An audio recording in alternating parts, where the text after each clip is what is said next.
With George Hincapie Columbia HTC in his national championship jersey, your teammate Mark Cavendish drops out overnight. First, could you tell us what the reasoning was for that, and then how it impacts team strategy moving forward? Well, he said during the stage yesterday he wasn't feeling very good. He had a bit of a cold, and I guess he just got worse over the night. And he doesn't want to take any risks and do some long-term damage, so the team decided it's better for him to rest right now.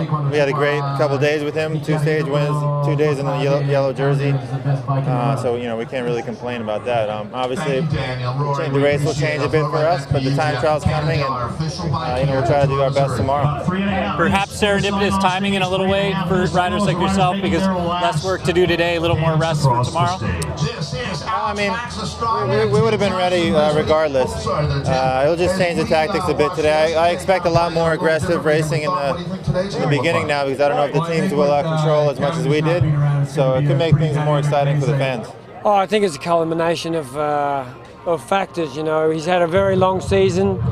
He's had to peak quite a few times, from Milan-San Remo to the Giro, Tour de France, and had a lot of events after the tour as well that he had to go to because of his status. Flying across the Missouri, jet lag, and he had a cold coming on for a couple of days that's got onto his chest, and we just made a decision that it was the best thing to do. We think about his health first before anything else. We would all have loved him to gone on to the finish in Kansas City Sunday, but sometimes management has to make decisions that reflect the future as well, and if we kept him in the race, he got sicker and then flew back to Europe, he'd be finished for the rest of the season, Okay, speaking of managerial decisions, your strategy will certainly change both today and over the weekend. Tell me a little bit about how this team will approach those stages. Well, apart from, losing Cav obviously is a bit of a blow, because, we've lost our sprinter, but at the same time, it frees up the field a little bit for the rest of our players, especially, George Hincapie, national champion here in the US, and Italian champion Pinotti on the time trial, and Michael Rogers, also Australian time trial champion, for tomorrow's time trial. I mean, it'll give us a different ball game. We won't have to take control of the race. We won't have to lead out the sprint.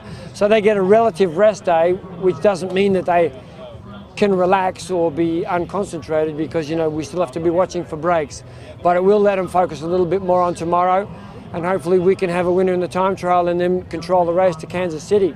That's how it's going to turn out. Obviously today could be a good finish for George as well. The final circuits are quite hard, so we'll see how it goes there. Thanks for the time. You're welcome.